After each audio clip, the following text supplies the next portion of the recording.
We're building a kitchen range hood. It's Kitchen Build Part 6, and this episode is all about our range hood. Starting with a blank wall, we're going through every aspect of making this beauty of a hood come to life. Curved framing, bending drywall, custom trim, spray painting, and the final move and installation of this beast. This is so unstable. Whether you want to DIY your own fancy range hood or just want to watch us struggle with ours for pure entertainment, this is one you definitely don't want to miss. Whoa, whoa, whoa, whoa, I need that label. Too bad. Literally looks like forehead wrinkles. However, it was probably our worst design decision of the whole build. His palms are sweaty. These weak My palms are heavy. sweaty. Okay. It's the return of the, oh wait, no wait, you're kidding. He didn't just say what I think he did he? He's like, I can't believe he's on camera doing this. Where were we? We are in the home stretch of our kitchen, and one of the last big tasks is to fill this big blank wall space here with a custom built range hood. Archways and Ceilings was kind enough to send us out one of their CNC cut framing kits for this. We're gonna put it together in this video and do all the finishing work. That's gonna be the harder part. The assembly should be really easy actually, but we wanted to take care of this before we mount the cabinets that go on either side of it, just in case it's a little bit difficult to get around this, and we can finalize the spacing so that it is dead center on top of our stove. You might be wondering, where is the hole through the ceiling or the wall where the vent hood actually exhausts directly to the outside? That's a great question. The answer is it doesn't exist. And that was actually by design from the very start. However, it was probably our worst design decision of the whole build. So I want to talk about the reasons why we chose that way and what we would do differently now. So from the start, we chose to do a recirculating hood, which means simply it takes the air coming off your cooktop, full of fumes, smoke, whatever, runs it through a carbon filter and then exhausts it right out the top of the hood. This is what you'll see with over-the-range microwaves. The first reason we went this direction was because of framing actually. Where we located the kitchen, where we wanted the stove,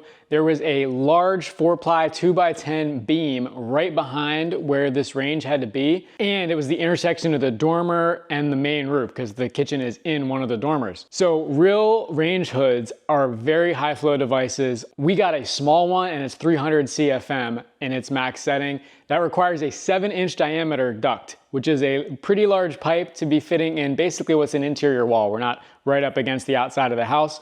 The only way that we could make it work with that framing is if we went straight up through the roof in the dormer, which we would have one of those ugly style turtle vents right on the front elevation of the house.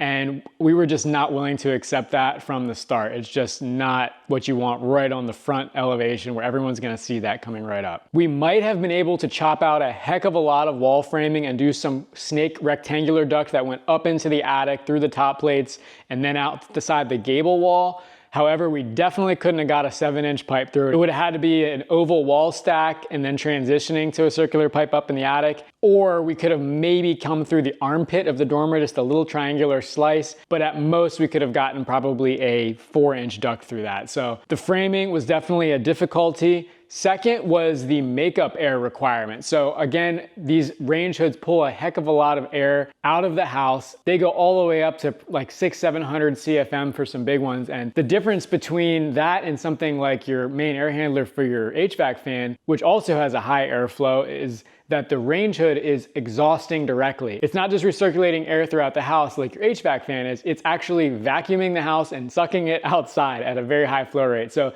if you don't have dedicated makeup air for that, you're basically pulling in attic air, basement air, floor cavity air, outside air from all the cracks and crevices and all the leak points in your house at a pretty high flow rate. So that was something that was on my radar during design. I wanted to make sure we had some kind of makeup air, but I was so overwhelmed with all the other HVAC learning I had to do to integrate our whole home dehumidifier, our ERV, our main air handler, that I just did not have the bandwidth to come up with a custom makeup air solution. Ideally, you want an intake air fan that can actually match the speed of your range hood if there's selectable speeds, and the switches are tied together. So wherever you turn the range hood on and it's exhausting air, a separate makeup air fan is sucking in outside air, depositing it somewhere around your stove area where that range hood is, and that way you're not creating a pressure differential in the house that would cause that infiltration of unwanted air. So I just did not have the bandwidth to think about that any more than I needed to during design, and that is why we went with recirc.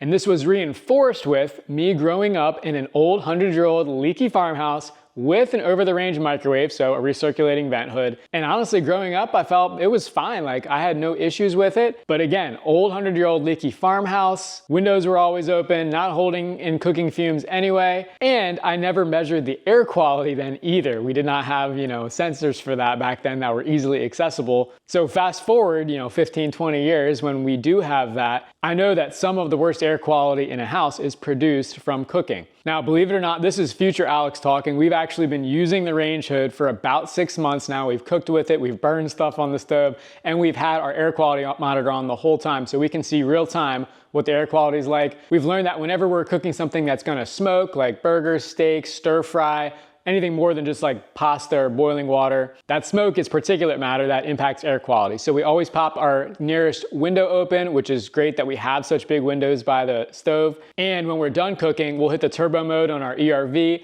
and that pretty much sucks out all the rest of the fumes over the next few hours. It'll clear the smell of anything else up. We're really happy we have the ERV for that backup. Otherwise, our house is tight enough that it really holds the smell for a long time. Before we installed our ERV, we cooked a few things and the smell of broccoli stayed for 4 days in the air. So all that said, to reiterate, definitely do a direct vent range hood. Plan for a makeup air supply, ideally a separate fan that matches your range hood, or just a window that can be easily opened nearby for the pressure differential of that air sucking out to equalize. A direct vent hood is definitely something we will be incorporating into the future edition. Believe it or not, this menagerie of boxes and these drywall scraps behind me are our future range hood. And these 2 boxes are the Archways and Ceilings kit. These 3 boxes were sent out by Broen graciously to do the range hood kit. This is some flexible corner bead because this is a curved range hood and we're gonna have some interesting corner joints to make, so this will hopefully make that a lot easier.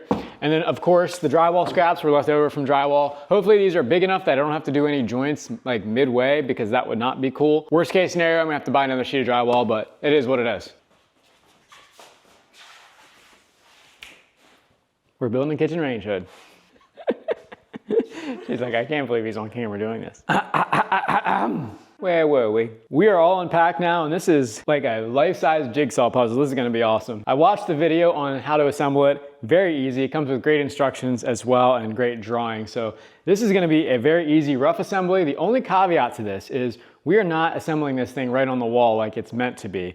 These 3 jigsaw pieces are supposed to be the back panel, but because we have a finished kitchen, I don't want to be doing any mudding, sanding, taping, painting, anything like that up there with this thing on the wall. So we are going to build this down here in the garage, do all the finishing down here, and then mount the whole finished unit all the way up there. That is going to require a piece of plywood as a backing. So I've procured this here scrap piece of plywood left over from an old furniture project, and it is just so happens to be the right size to be our plywood backing. So once we get this assembled, at least the back panel anyway, we're gonna lay it on that, trace it out, and then cut that out either with a jigsaw or a flush cut router bit or something. And that's gonna build the whole range hood out by 3/4 of an inch, but that's okay. We need to do it in order to be able to build it down here in one piece. So slight compromise. Didn't really think about that when I was specifying all the dimensions, which by the way, this is completely custom cut to fit our exact range hood insert and liner. Archways and Ceilings can do virtually anything. They have their own software that varies the curve, and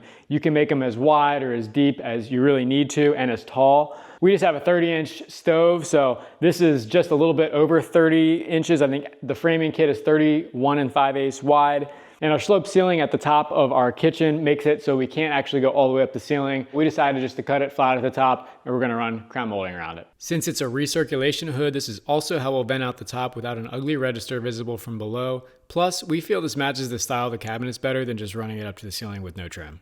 How's that rocking? All right, collar? That's correct. Yep. So that's that. And then separately, we'll start the box over here. Box top. Box front, it's like this. Did you ever do a 3D puzzle before?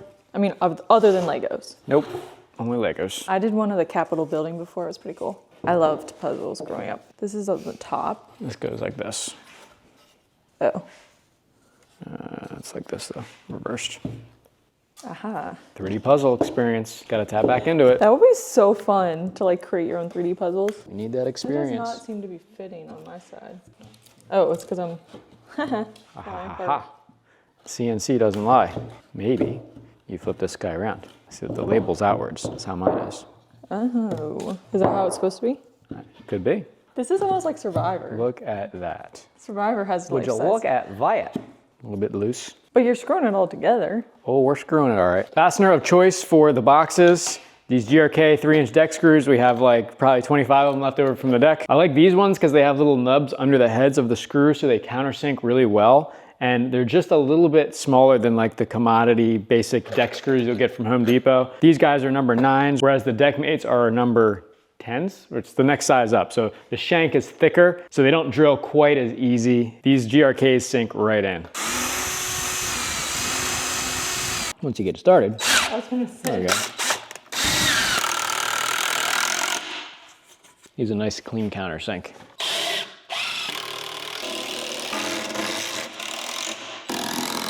Do you care if I go through this label? Nope. I need that label. Whoa, whoa, whoa, whoa, I need that label.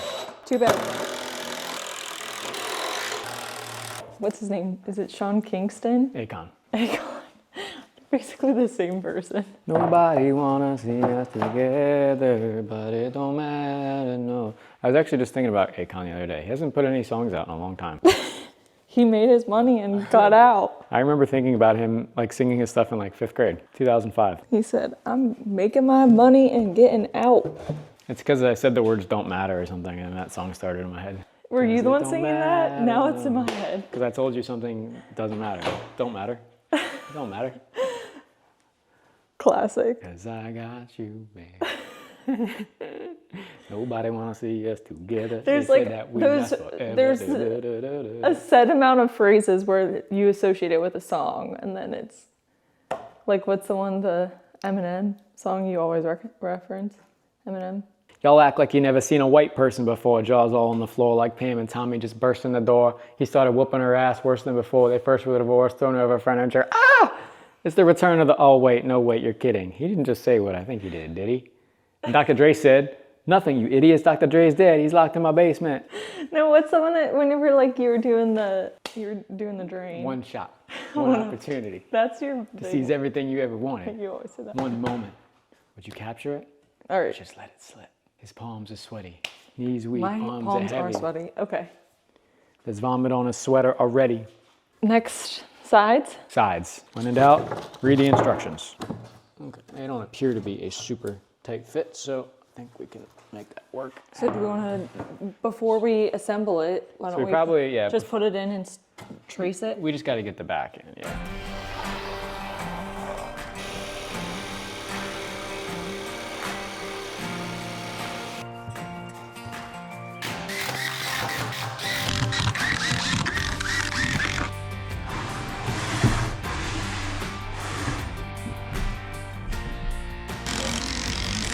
Crazy, I just seen it up Alex is a rock star.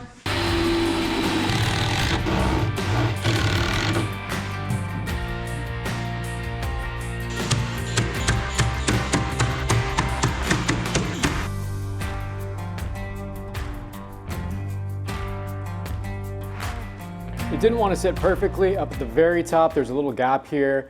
I'm not really sure what exactly caused that. Maybe the back panel was a little bit warped or something, but it was just fine. They were all about the same. So I'm just gonna run the drywall right up over it. There's still one more cutout we have to make in the rough framing kit, and that is for this box right here. Obviously that's our power that goes to the range hood insert. So we've mocked up where our stove is roughly gonna project out to with this piece of cardboard. This piece of cardboard represents the profile of the bottom of the range hood. And then we sort of just felt like what we liked the most as far as the elevation, it's gotta be between 24 and 30. That's what's Broen's spec, 24 and 30 above the cooking surface. So we have 18 here, that's with the bottom of the cabinetry, and then also 24, 27, and 30 marked just for reference. We decided that we liked it best with the rough framing right around 27. The trim's gonna hang a little bit below that, probably about a ½ inch below. That was a good balance between still being low enough to suck up heat and fumes coming off the cooking surface, but also not so low that when you're leaning towards the back of the stove that you're knocking your noggin on the front of the range hood. 27 just felt like a really good medium there. We're doing a non-ducted hood, obviously, so it's not super critical that we totally capture all of the cooking fumes. All the hood is really doing is sucking it up through a carbon filter filter and exhausting it out the top, and our ERV is really taking care of the majority of the actual ventilation. So I'd say our primary concern was more aesthetics than function, but definitely had to consider some function. Side note, I just have to give a shout out to the stud finder. I freaking love this thing. I mean, the ability to just see exactly where your stuff is in the wall is so helpful. So much better than the ones that beep when they just kind of hit the edge of the stud. This thing makes it so much more clear. So to cut this out, I just measured from the center line of where I'm gonna mount this hood here. So I have my 2 sides and then measured up here. I'm gonna transfer that to the rough framing.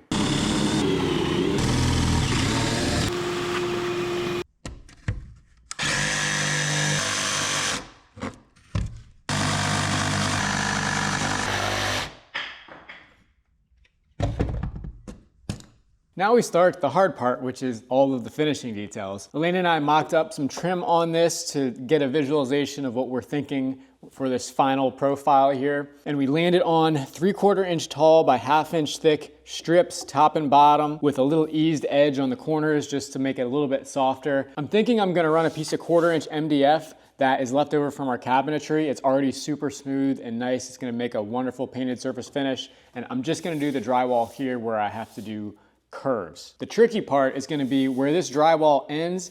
I got to be able to cover the edge of that exposed drywall, and I only have about a 3/4 inch strip here, so that might be a little bit weird to try to get this position just right to hide that edge, but I think with enough caulk we can get it figured out. So I think we are ready for some drywall. I'm going to toss a couple ledgers up here to hold this drywall from sliding down. I think that'll be a little easier.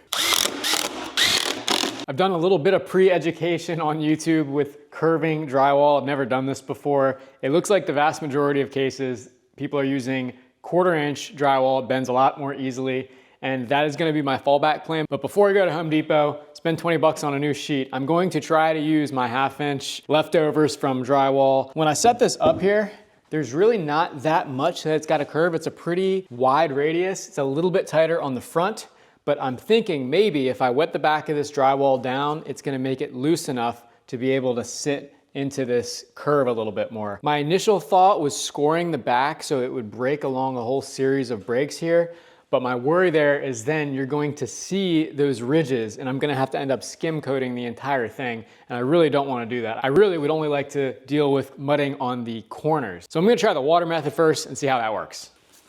This water's got soap in it. Definitely seemed a little bit counterintuitive, considering this is called drywall. We're gonna see if we can make this happen. I'm gonna let that soak in a little while. Put a couple more layers on. This is literally all the drywall I reserved for this project, so if I mess any of these up, it's gonna be game over. I'm gonna have to go get the 1/4 inch. This is supposed to be my front piece, side, and I was gonna do the edges in that too, the front band, but I'm gonna use MDF. I had another idea while it's getting wet. This is a piece of ductwork. A little pre-bend. I'm seeing more of a break right here though. This may not work. Oh gosh darn. that sucker broke right in half. I don't think it would have bent. Well, let's go get the drywall. That's funny. Yeah, I don't even think I'm gonna waste any more time doing this. 1/4 inch it is. And by the magic of a trip to Home Depot, a beautiful sheet of 1/4 inch drywall has appeared, and we can continue this project. I had a thought as I was cutting this out.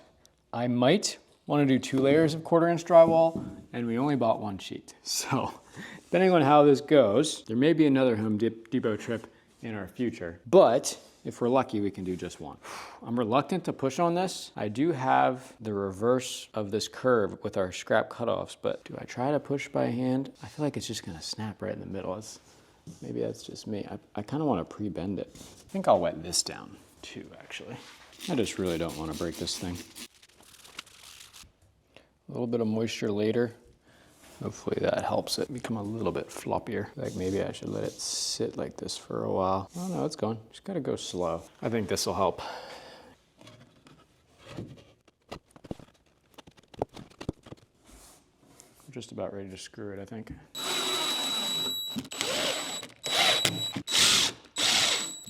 Kind of afraid to countersink these fasteners in this 1/4 inch because it's so thin. I feel like I'm just gonna crack it or something. Come back and countersink them. All right, there's one side screwed off. That went decently, I thought. There's a lot of screws in there. Probably gonna end up having to basically skim coat this thing anyway. But I think if I'm lucky, I can get away with 1/4 inch sheet. It's obviously not the most solid thing in the world, but this is purely decorative. So I think we're gonna risk it for the biscuit.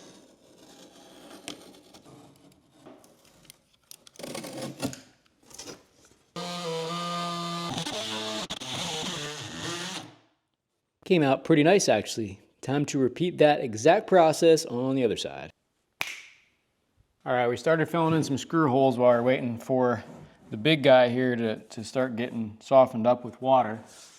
But it got a little bit too soft and it broke in half. So we had to recut this. And now I'm just trying to be really careful and not break this one in half because this is the last bit of that sheet. So much wider, and this arc is definitely curvier than the side ones. This is gonna be our big challenge. And to make it even more of a challenge, I can't cut this flush with the multi-tool like I could with the sides, because then my corner bead would actually not line up with the corner at the bottom here. This needs to be set back so that the drywall is cut right at the edge of the MDF. So there's actually an open corner right here where the corner bead will go. That way it lines up all the way down. So I'm not gonna be able to cut this thing while it's sitting up here. I'm gonna have to mark it, do a 1/4 inch offset on the ground, and then cut it there. But I'd like to mark it with the curve pretty much in place if I could. That's gonna be hard though. It's hard to just put even pressure on these things. The sheets are so wide.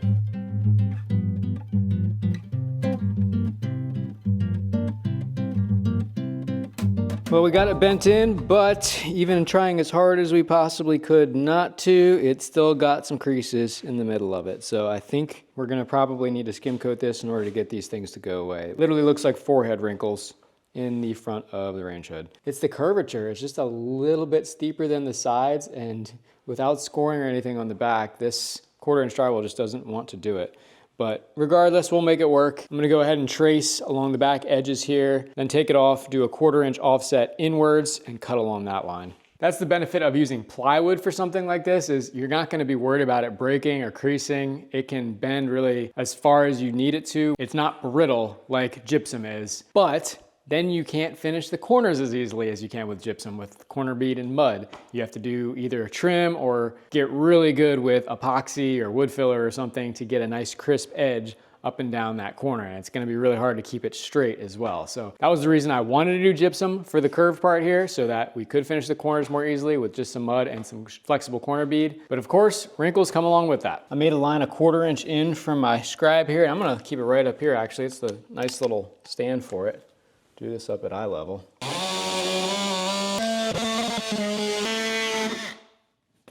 A little bit wonky at the bottom and at the top, but not bad overall. See how this edge now lines up with where this corner bead is gonna be? If I would have cut this out here, the corner bead would be like out here and this edge would be here.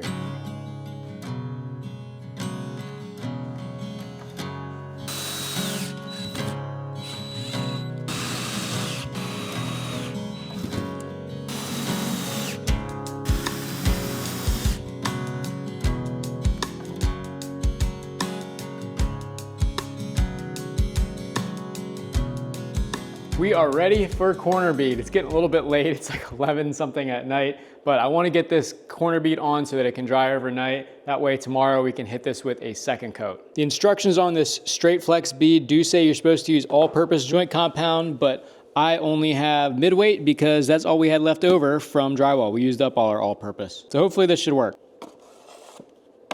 I mixed this a little bit up at the top of the bucket, best I could.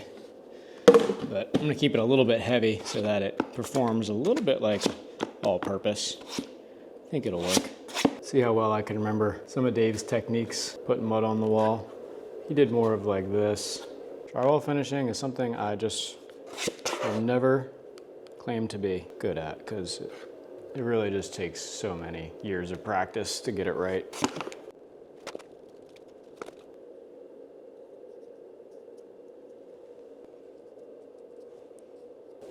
Looks like some weird spine or something.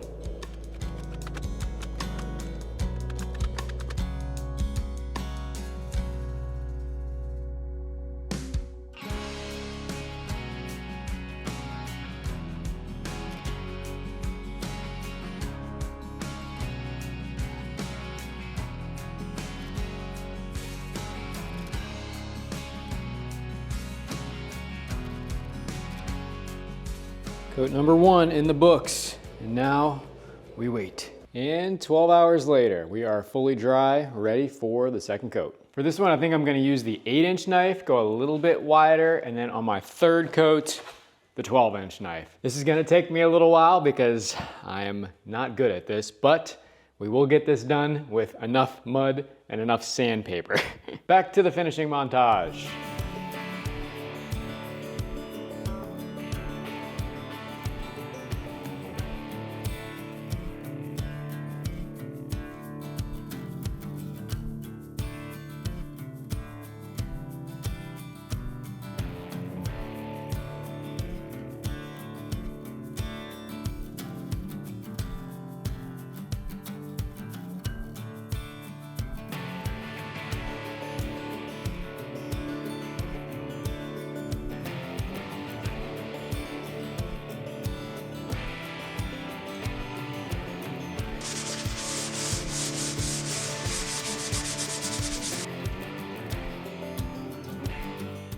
While the last coat was drying, I started figuring out what we needed to do for this insert. It's kind of a two-part assembly, the fan and lights being in the smaller enclosure that clip into the liner, which is the wider metal box that is about the width of the stove and captures all the heat.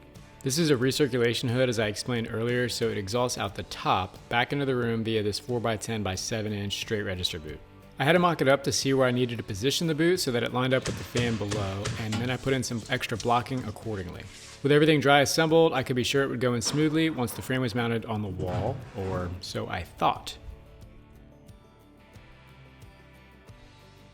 And that, folks, is a range hood ready for primer. I'm actually really proud of how that came out. I was not expecting it to go that smoothly. After the third coat, it was basically smooth. I sanded it down, needed a couple little touch-up spots, which I didn't even have to do a full coat for. And after sanding those down, it was ready. It looks awesome. I actually think watching Dave, our drywall finisher, for the time that he was here finishing our walls and ceilings, really actually helped my technique. Just seeing how he handled a knife and how he put the mud on the wall and spread it out. I tried to copy some of those techniques and I actually think it really helped. While I was waiting for all the mud to dry, I went ahead and ripped down this leftover cabinet skin panel into strips that we could use on the front. Mitered those at the end so it's a nice clean corner. And look at how well this corner lines up with that flexible corner bead. I am shocked actually at how precise that is. I just adhered these with some regular old wood glue, same at the corners, and then I also started cutting our little trim strips up out of some 1x6 primed stock. Rounded the edges over on the router, and this is what's gonna go all the way around in 2 different bands. It'll look something like this, except without the green. So I just need to miter these things at the ends now. I'm gonna glue them down with just some wood glue, pin nail them in place. Then I think we'll be ready for maybe a little caulk and primer. I'm gonna scuff the areas up where these strips are gonna glue on pretty good with some 120, just because I'm bonding the paint here, which is not ideal, but it is just a little trim piece, so some wood glue is gonna have to do it. Before I prime and paint this too, I'm gonna do a light scuff on this just to roughen it up, let the paint adhere a little bit better. I don't wanna scratch it so deep that you're gonna see anything.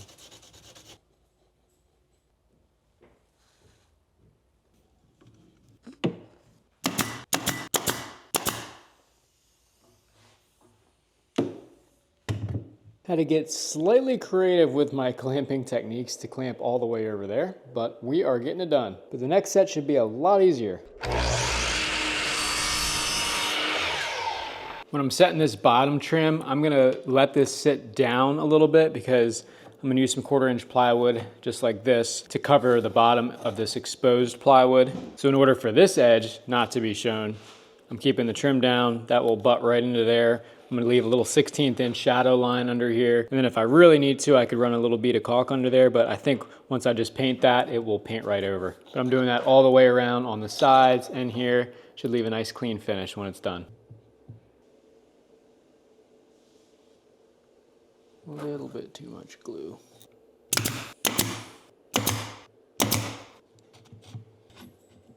While that bottom end is drying, I've been up here working on the top as well. I want to put some crown molding on this. This is going to match the crown that's going on our cabinets, but I really don't want to be doing this up in the air because it's going to be above the stove and probably about a foot higher than the rest of the cabinets too. So I would really like to do this on the ground and paint it all together if possible. Now, full disclosure, I am on my second try with the crown. This was my first try. I used a jig that I had never used before, and it didn't really turn out exactly like I wanted to, so I went back to the good old tried and true method of cutting it flat. My miter saw has setups, so it makes it actually pretty easy, although cutting in the nested position is usually the recommended way to go, but I'm actually having some better luck cutting it on the flat. I've had to make a little bit of a modification because the back of this tapers down just a little bit because we have this corner bead. So as we applied all that mud at the front, we didn't do the same on the back. But what that means for crown is the front is a little bit wider than the back, and the crown has to kind of taper in as it goes towards the wall.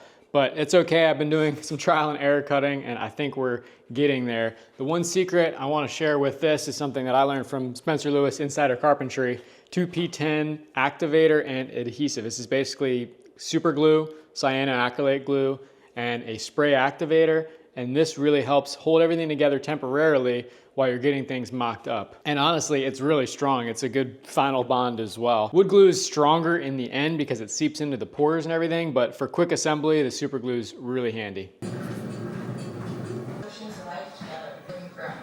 I'm gonna let you go. All right, come on.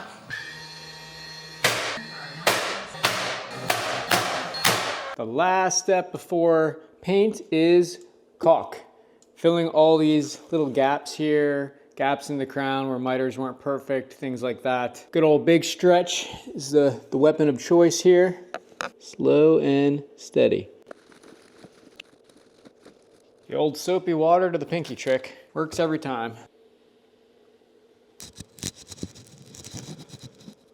You can't let too much build up on your pinky though, and I started dragging it on the side. And just like that, we are ready for paint. The day I thought would never come. Elena and I are gonna get this moved off the table and get a spray booth set up here, a makeshift spray booth anyway.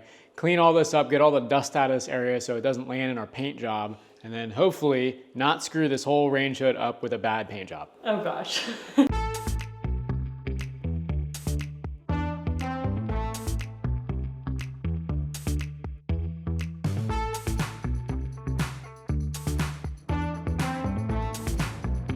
You aren't using your wedding arch to hold up your paint spray booth. Are you really using it? There she is. George, what do you think? George approves. 1, 2, 3. George, is that your little house? You think that's a cozy little dog house, don't you? Now it's time to set the sprayer up. This is actually my very first time using this. It's the Graco Quickshot Ultra. They were kind enough to send this guy out. I am super stoked to use this. It's cordless.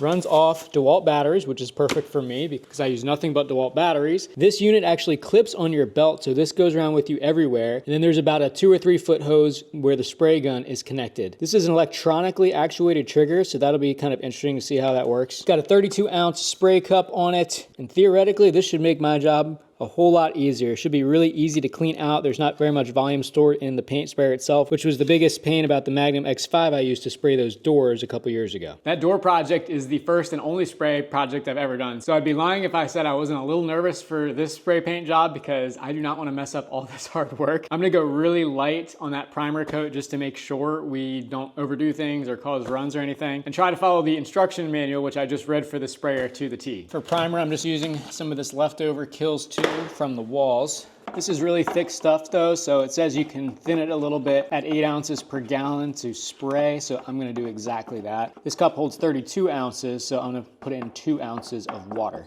As with all of their sprayers, I believe Graco recommends to strain the paint so that there's no excess debris. Guess I could have poured straight out of the bucket, but it seemed like a better idea, maybe not though. Is that even going through? Stuff is really thick. It is straining, but slowly. Here's how I'm measuring my volume. 6 teaspoons is 1 ounce. So 12 teaspoons is the max I can put in this. 2, 3, and 6. It's probably about good. Put more in for good measure. I really thought of everything with this sprayer. Both the lid and the gun have hooks on the sprayer. So it's like all self-contained. You can put the gun on your hip if you're just walking around and you don't want to be holding it. All right. Definitely a little bit heavy. I think it might be ergonomic for me in this situation, just to hold it. All right, here goes nothing. Pump to prime, airlock off. See what happens. Sounds weird. Nothing's coming out. Let me reread the instructions.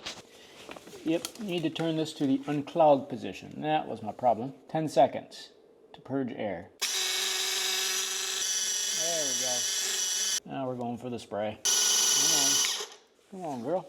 All right, it actually was ready. I was looking for a spray, and it wasn't spraying. It was just streaming, but I guess that makes sense because I didn't have the pump in spray mode. So we're learning here. We're learning. So let's check this pattern. Okay. I think that'll do.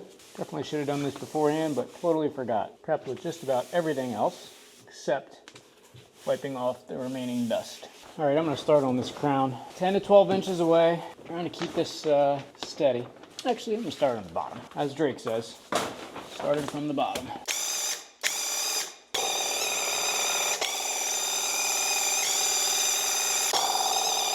Going nice and light.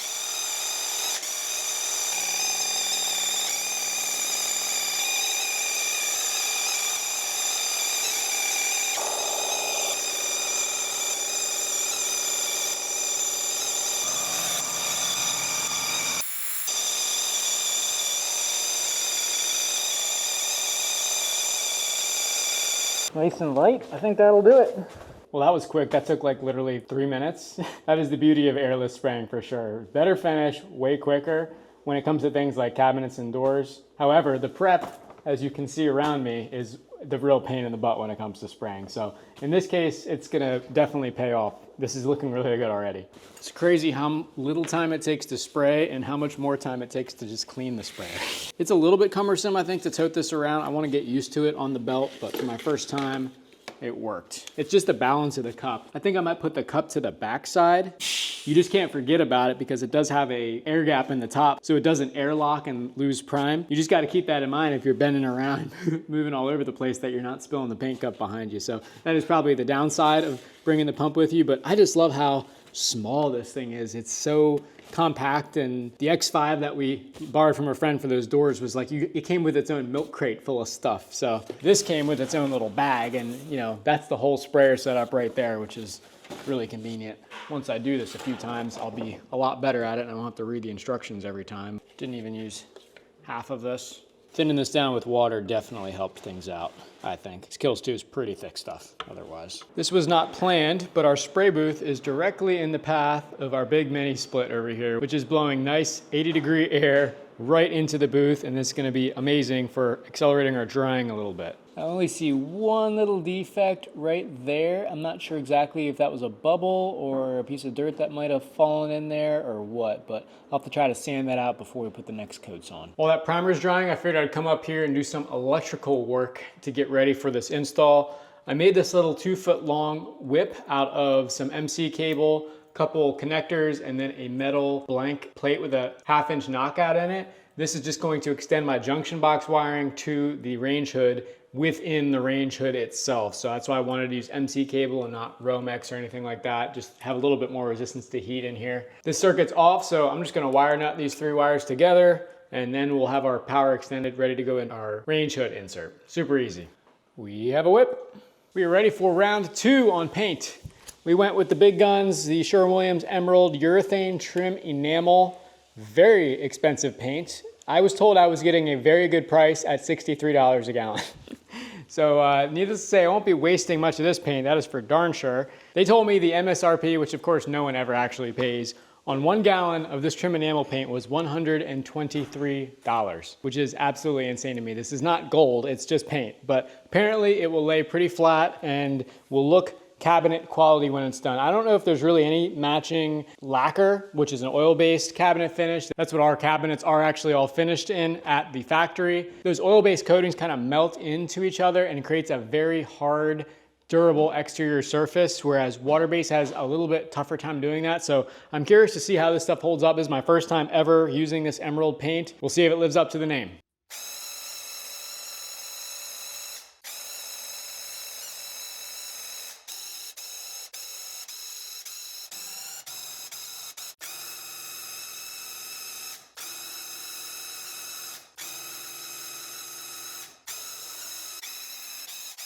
And there is what one coat of the actual paint looks like now that it's dry. Where we had this MDF here, it is really nice and smooth. That's like almost automotive grade finish. Very close to the cabinet lacquer finish that we have. The primed wood trim that I put on here is not nearly as smooth, but still pretty good. I mean, from a distance, it looks just about the same. The drywall is what's really impressive though. I'm actually pretty shocked at how nice and smooth that is. Much smoother than our walls. The crown looks beautiful. That is a little preview, I guess, of what we can expect with our doors and trim because it will all be painted with the same paint. I'm gonna throw one more coat on, then we'll be done. There were a couple areas where I was a little bit light. It's impossible to see on camera, but up underneath these little trims here, I can still see some of the primer coat. I painted with the gun only facing directly at this surface, so I think I just need to angle it up a little bit to try to get those surfaces, but I'm not really too worried about it regardless. It looks really good. And there's this stupid lumber stamp that was on that piece of trim that I ripped down. That's still really dark and showing through. I'm gonna try to hit that again, but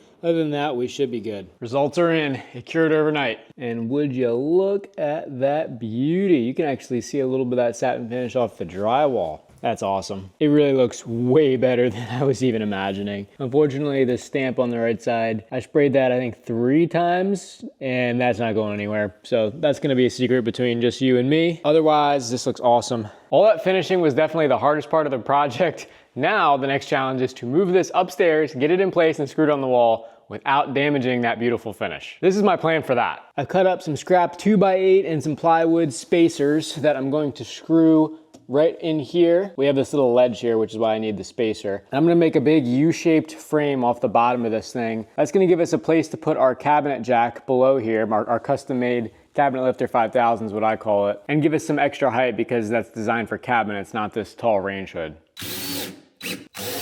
Using a drill here because I don't want to be impacting all of my fresh new paint. The drill's a lot gentler. Drills are underrated when it comes to driving screws. And softwood, they are awesome. 2, 1.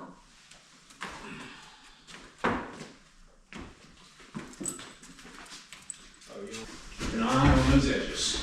I like stress the bones in my arm. Oh no. Oh my gosh. From holding it? That's why you gotta keep lifting, keep used to it, yeah. We'll pull the cardboard like a rug. That's probably the best way to go.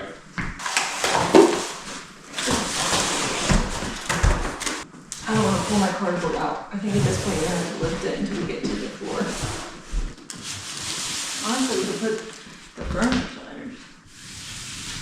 Okay. It's basically gonna be a deadlift. Hold on. I know, I gotta get my position ready. Get your position ready. 3, 2, 1.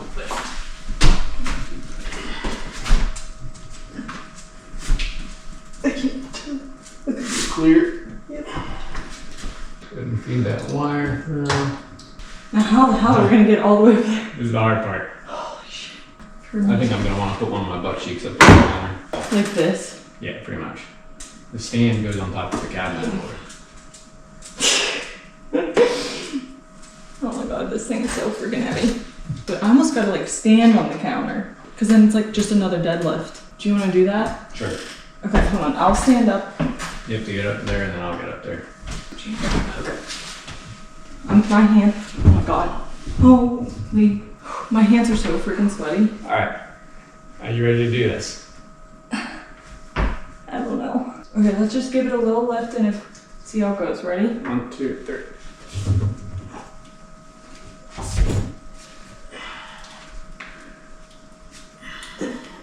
Did we clear? I think so. Just work that wire in there. There's a wall. This is so unstable. Holy shit. How does it look, YouTube? Tell us. We gotta come up about 6 more inches or so. You can lean it back a little bit more. Don't get too frisky here. Try to keep it as plumb as possible. Left side is there. Need to shift it about a 1/2 inch to the left. We could slide the whole piece of cardboard. Now we're good. Yeah, you can pretty much touch it against the wall at this point. We've got 6 screws, 3 on either side. Still need 1 more set at the top, but I think we are safe to let our Cabinet Master 5000 down. Wonderful. Now available on Amazon. You know, we got to get this guy up in here. Yesterday I went through with some mastic that up. This is actually an elbow that I didn't need the elbow for, so I just made it straight. It turned out to be the absolute perfect length with this piece of 7-inch that came with the Broen range hood. That will work out well. This should be a pretty snug fit up in there. This should be a lot easier than what we just did. Just set it on the cardboard temporarily, hold on. Wow, well, we did not film that because that was a struggle. The cabinet was just a little bit too tight here on the right side. I set those in at 1/16 of an inch. I probably should just left them as is because I had to grab the grinder with the flap wheel to take a little bit off of it, which was a pain in the ass. We were trying to avoid any dust up here. It was pretty minimal compared to what it would have been if we would have done this whole project up here. So I guess beggars can't be choosers, but we got the hood up in there. It all fit just like it did when we dry assembled, so everything's fastened now. And I went ahead and ran a bead of caulk down the side of the wall where the range meets the wall to give that a nice clean look while I have the ladder here. But now we are finally ready to finish up the easy part, which is wiring this range hood, getting the insert in, and then we can test it out. I don't even need a ground pigtail for this.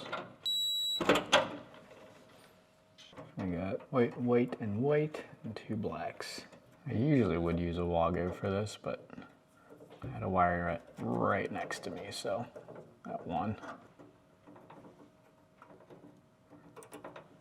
We're connected. Let's throw the breaker on and do a test run. This should light up when she turns it on. Yep, it's green. All right, switch the fan to low, light on, and go. From there. There we go. Oh, it's quiet. Yep. That's She's cool. running. Put it on turbo speed. That's low. Oh yeah, that really cranks. The very last step. Just like friction fits up in here. And there she is. That's low. George is not like that. Cool. One thing to note that I just learned in hindsight, this actually has 2 outputs. These 2 buttons each can control a different thing, being the lights and the fan. I only ran 12-2 wire, which is only 2 conductor, to that box behind here, thinking that I would just turn them both on at once. I didn't even realize that I could switch both of them independently. So the output that I picked just happens to be the bottom one here, whereas I could have had both the fan and the light control independently. I'm not really mad about it, but just something to think about. This top switch now doesn't actually do anything, so it's just there for show. That's all for the range hood. Hopefully this helps if you're planning to DIY your own range hood in the future. Next up in the kitchen series, we're getting into a little bit of plumbing. Why is there so much water? So make sure you're subscribed so you don't miss it. As always, thanks for watching, and we'll see you on the next one.